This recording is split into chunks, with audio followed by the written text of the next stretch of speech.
Good afternoon. Fall camp, season 4. A lot of things to be excited about for this team. I spoke a lot on it on media day just this past week, but certainly thrilled to be back at work. It's fun to see the guys in the building. Excited to see about what questions we're able to answer this fall camp. I know our guys are ready to work. That being said, we can open it up for questions.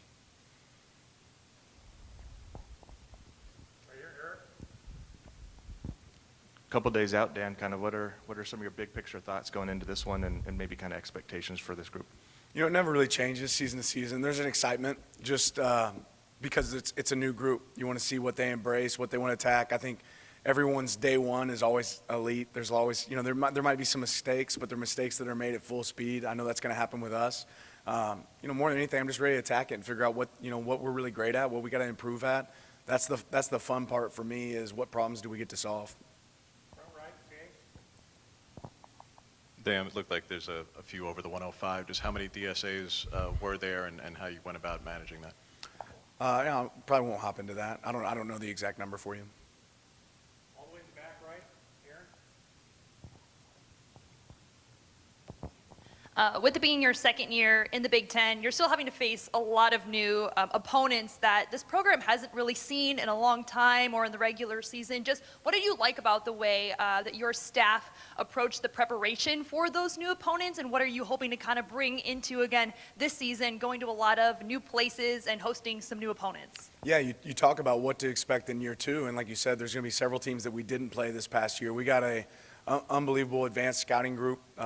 Tyler Dean, his staff, they do a ton for us as far as just hopping ahead to be able to evaluate what do these teams look like, who have they added, who have they lost, what coaching turnover do they have. And we do a kind of a summer scouting report on each one of those teams to give us a little bit of a feel for what are they going to look like, what do we need to be prepared for when we get to those points in the season. And kind of the way our bye weeks have fallen this next year, it's a little bit different than last year where they're so spread out. It's almost like you have individual seasons there where you can kind of prepare for what's new with each opponent. But some new venues that we're going to be traveling to, whether it's traveling to Rutgers or Iowa or Penn State, some Northwestern, those will all be new for us. So those will be new experiences that I'm excited for our guys to be able to handle and attack.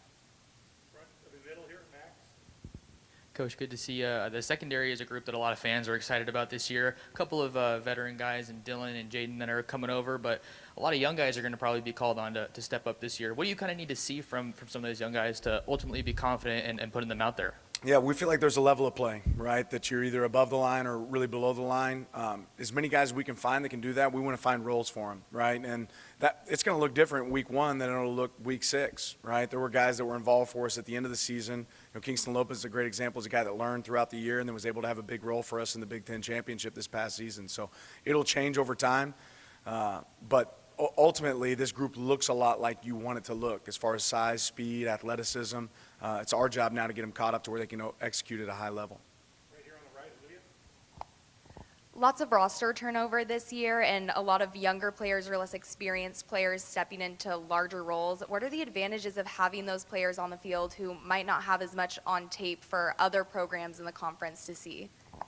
Yeah, and I don't know the exact numbers, but, comparative to roster turnover, like our first year, I think it was over 50 players. I think our second year is over 40. So there's turnover, but in a different way. Like we sent a lot of guys onto the NFL and a lot of opportunities. That doesn't mean the guys behind them aren't going to be those same, quality players. Every year we've had more get the opportunity to go play at the league. So I think you're going to see some faces that are certainly capable of that.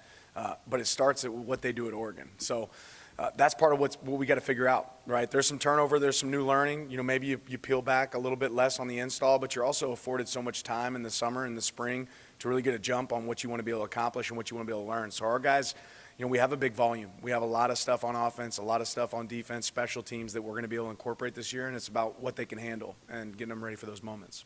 We're going to go back for the next 3. Matt in the middle.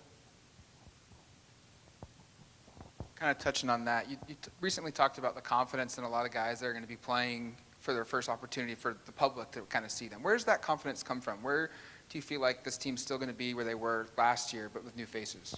Well, I don't know. I mean, that's what we have to figure out. But, you look at competitive sports, you look at guys that have a lot of success, and a lot of it comes on with, competition anxiety, right, and then lack of confidence. That's where people fail. So our goal within fall camp is how can we create the same anxiety you'd have on game day? How can we make practice look as much as possible like a game? And how can we build confidence in what guys do well? And that's part of our job as coaches. It's about having belief in players that the next play is the most important play.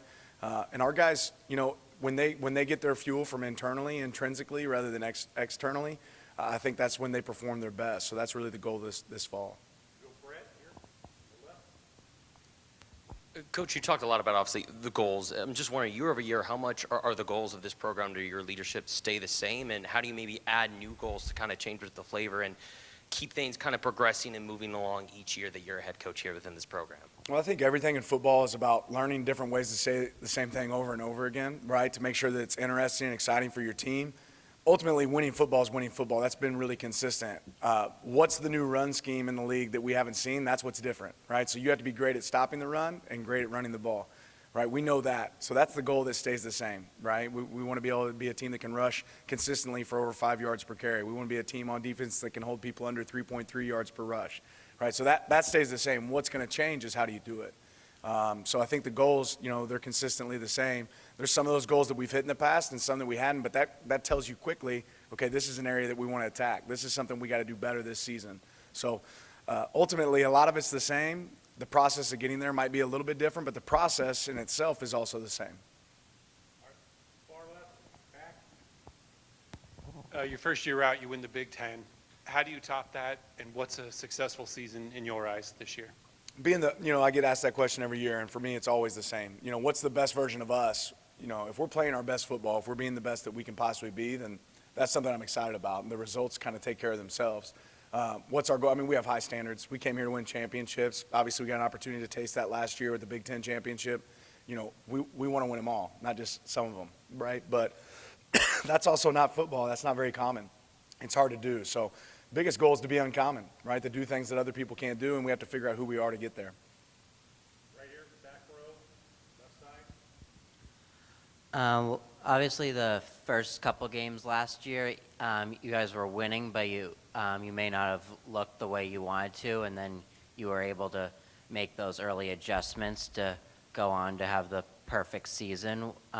What does a turnaround like that do for you as a coach going forward as you continue to coach these teams? Yeah, it's unique. You always want to start fast, right? I think also you look at the end of the season, you realize all of a sudden, man, Boise State was a pretty good team, right? They're a team that's playing in the college football playoff. You know, Idaho was a good team at their level. Certainly, we want to be able to play to our standard, not base it off of somebody else. But you learn a lot of things about your team, and most seasons you are going to experience some form of adversity. It's about how your team handles that. And I thought our guys handled it really well early in the season. We're able to, kind of get in sequence, in gear. That's always going to happen. We had a new quarterback last year. We're going to have that again, right? So there's going to be some growing pains as we grow as a team. The key is you hope you can grow through wins and not through losses. Front left, Brandon. Reflecting back on last year and just thinking of like improvement of process, is there anything that really stood out to you as something that you would have loved to do better, and how are you looking to implement that this year? Yep. There's a lot of things that we want to improve and get better at. Probably not a lot of things that I would share with y'all. But yeah, there's a lot of things we want to do better. Dan, you mentioned last week reaching out to Dabo and interacting with him for, I think, the first time. How much of that was set up with Corey, and how much of that was kind of picking his brain regarding messaging versus practice and process? It really wasn't set up through anybody else. Like every year, I kind of challenged myself to find some people to touch base with, and he was kind enough to touch base back. So there's a lot of people that have done the game at a really high level that I want to be able to pick their brain. We really talked about all things program, right? Not necessarily messaging, but all things organizationally. Why he thought he was able to, have some of the success that he's had over the years, and what separated some of his team. So really appreciate his insight. Right here on the left, fourth row. Coach, losing Evan obviously hurts because not only is he a talented player, but he's a guy with experience, starting experience in this offense. But what excites you about the opportunity that it gives to other guys in that receiver room? Well, it never excites you to see a player get injured, right? That never excites you. But I do think we'd be lying if we said there wasn't an opportunity now for other guys to be able to step up and create a role for themselves. So I'm excited to see how that all plays out. I have a lot of confidence in that room. I have a lot of confidence in Coach Douglas, Coach Stein, and what they do with our offense. But part of that's figuring it out through fall camp. Right here, Max, front middle. Coach, with Jeff heading to the NFL now, it sounds like we'll probably see at least one new guy emerge as a contributor at linebacker. Whether we're talking about Jerry, Braden, Kamar, Dylan, what have you seen from those guys and their development and taking that next step? Well, guys just worked really hard this summer. I think our guys have put in a lot of work. As far as production over the summer workouts, I think we've seen as much as from a measurable standpoint as we've ever seen since we've been here. Coach Love and his staff did a great job. There's going to be some linebackers that get an opportunity to have a role. And I've been in places where you're playing 5 linebackers, right? I've been in places where you're playing 2. So a lot of that's going to be based on what they're able to do this fall, within fall camp and then throughout the season, right? You want guys that continue to grow. Coach, the second.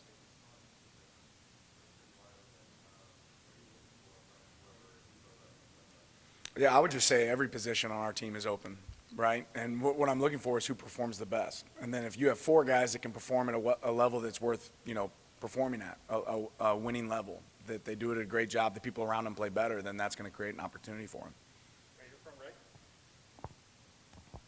If you could put it into words, what's the central theme going into the season?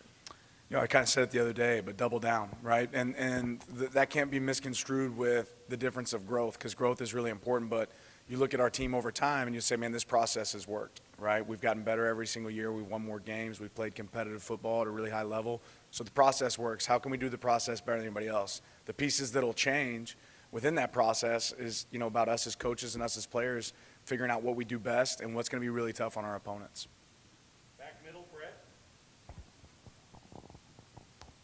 Coach, I thought it was really interesting at Media Day. You talked about the service your players have had on the community, how many hours you put in. I'm just wondering, how does, making players better people have an impact on the field, and why is that important to you? Do you feel like to have that within them? Well, the only thing that I probably get graded on in my job here is if we win or lose, right? But personally, how do I grade myself? Are these guys walking out the door better humans, right? Are they going to be great fathers, great husbands someday, people that you want in your community, people that business owners want to hire or create their own businesses? I think service has got to be at the heart of what every one of us is about, right? And some people say it, right? Some people it's about having a camera in their face when they're doing something, but for us it's a little bit more than that. And our guys embrace that. I challenged Usman when he first joined our program in player personnel that I want to have a group that does more community service than they've ever done here at Oregon and than it's done around the nation. Like, that's really important to me. And Carl, that entire staff has done a really good job of finding opportunities for our guys to be able to give back. And every one of our players realize that they're unbelievably blessed, to be a part of what we do. And part of that's also preparing them for their future and their opportunity to give back. When you have blessings, you got to bless back. Back middle, Matt. You mentioned it earlier that the guys that have left the program, those guys left because they went pro or they just simply ran out of eligibility. Roster retention's a big thing right now, and your program didn't see a lot of players' eligibility leave what they're choosing. Why is that going to be a big factor for this team moving forward, and how critical is just roster retention for any program? Yeah, retention's huge, and I think that's something we've done really well since I've been here. Thinking about going into year 4 now, I don't think we've lost a starter to the transfer portal. I think that speaks to a lot of things. Their players enjoy being here. They feel like they're getting developed. They feel a real connection on our team. I think that's super important because ultimately the players that are on your roster are going to make more of an impact than the players that are joining your roster. And we have some great players that have joined our roster that I think will make a big impact, but the foundation starts with the people that are here and how they grow and what they become. Back left. You have a pretty huge game coming up at the end of September. Is that game, or is there another game you're most excited about traveling or going to? Montana State's the one I'm most excited about. That's your coach speak for the day. Last row here, Sam, on the right. Talk a bit about Kenyan Drake and what your expectations are for him going forward, as well as the impact he's had so far. I think Kenyan's one of the most dynamic players in college football. And he's just grown and gotten better every single year that he's been here. What I love that I'm starting to see show up in Kenyan that I haven't seen as much of before is the leadership traits that are starting to develop. And I think things that I used to say about Terrence Ferguson or Pat Herbert, right, guys that have been here before, now I'm starting to say those same things about Kenyan, the way he takes the field, the way he works in practice drills, the effort to film, all those pieces are really adding up. But Kenyan's always been an unbelievable player. I think this will be a great season for him to have a coming out party.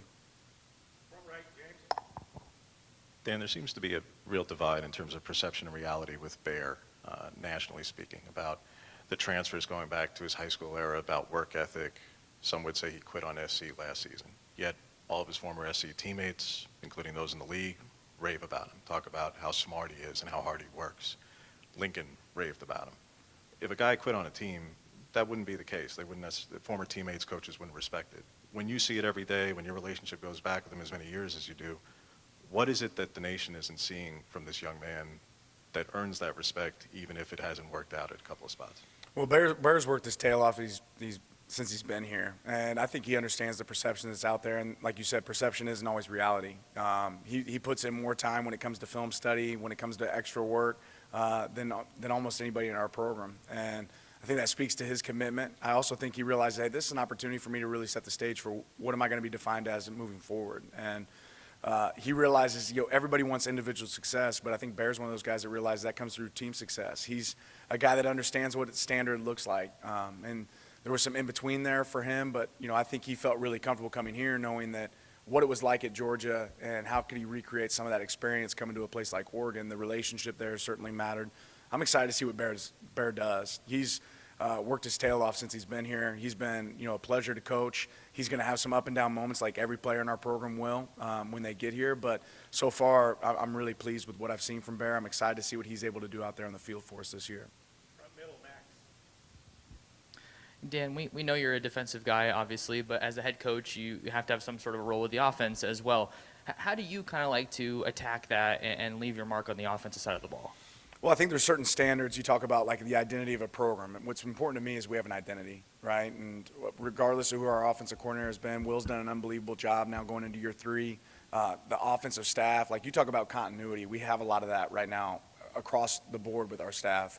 What I learned from Coach Saban was just the attention to detail of where's your time spent and how do you use it, and whether it's a meeting with offensive staff on a Monday night or a Tuesday night for a third down red area or a Wednesday night to go over game, like we have that kind of laid out to where I know I can be a part of it. And I want to see their creativity. I want to see an offensive staff and our offensive game plan be something that changes over time that's difficult to defend, but they know what I feel really strong about, and they know where I'm like, hey, go be creative. Let's see what we can come up with. And some of the best offensive coaches I've ever been around, whether it's visiting with Andy Reid or seeing some of the things that we've done at places I've been in the past, I think you have to look for ways to step outside the box, but don't lose the central framework of it's about players, it's about matchups, it's about executing at a really high level, and those are the things that we've been able to do here the last few years. We got time for 2 more right here, front, middle with the tie. Coach, with some new faces at key positions, especially coming in at quarterback, we talked a little bit about Kenyan Drake being a key target. Talk to me about the chemistry that your skilled players are building with their new quarterbacks and what you hope to see, how you hope to see that grow throughout fall camp. Yeah, it happens through fall camp, right? So there's been some of that this summer. These guys have had some throwing sessions this summer. They've had some stuff this spring, but this is where you really have to get into a rhythm. And early on, we've always done it. I love seeing different people out there with different groups so we can mix the groups up and figure out who's gonna excel, who's a difference maker in that 11 guys that are on the field, who's a guy that makes the people around him better. And then there's that piece of finding rhythm once you start to identify those people. So we'll work with several guys out there on the field, several guys throwing to different people throughout fall camp, and then we'll settle into a group that we feel like gives us the best chance. Last question, James, here on the right. Dan, if you could reflect back to your first season compared to this one, specifically at the receiver position, you've overhauled a lot of position groups, and this roster is now 100% guys that either you signed or brought in via the portal. But in that year, there were experienced guys, maybe didn't have a ton of production, and a lot of young guys, to now kind of a similar like situation. Can you speak to the similarities that there may or may not be, and how much Junior did to help morph that room and bring it to where it is, and what Ross can do to put his stamp on it now, and what he's already doing on the recruiting trail going forward? Yeah, it's interesting. There's been some great wideouts to play at Oregon, but I don't think that's something that Oregon's ever necessarily been known for. And you look over the last few years at some of the guys that have been performing for us, whether it's going back to like Troy, right, or what Tez has done more recently. Like we've been able to have some real success with our wideouts. And I even think back to that, the beginning years of early guys like Chase Cota that made such an impact just because of the way he carried himself, what kind of leader he was. And then obviously Junior did a great job with talent acquisition and developing relationships in that room. Big fan of June. Excited to see what he does with the Cowboys, but Ross has a new challenge, and he's certainly up to that challenge. You look at how he coaches, the details that he puts in it, the experience he's had, whether it's with the Patriots or Syracuse, or even his experience of being on the defensive side of the ball, or earlier in his career. I think all those things are going to really pay dividends for our guys this season. And you know, we have some of that same thing again. We have some young guys, and then we have some guys that have a lot of experience or at least a lot of time in that room, whether it's Gary Bryant or Justice Lowe, guys that have been in there for a long time, know what it looks like, and then some young guys that are going to be coming up and have an opportunity to make an impact. Thanks, Coach. Appreciate you guys.